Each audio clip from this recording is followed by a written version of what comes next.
Live po tayo ngayon. Mayroon po tayong kasama dito si Pambansang Kamao. Si Senator Manny Pacquiao.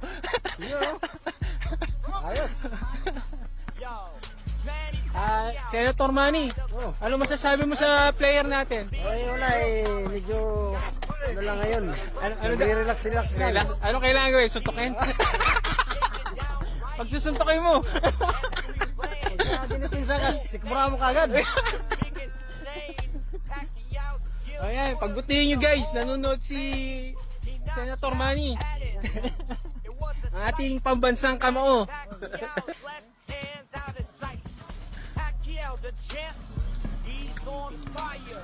With his left hand, he'll take you higher. Pacquiao, the one can't compare.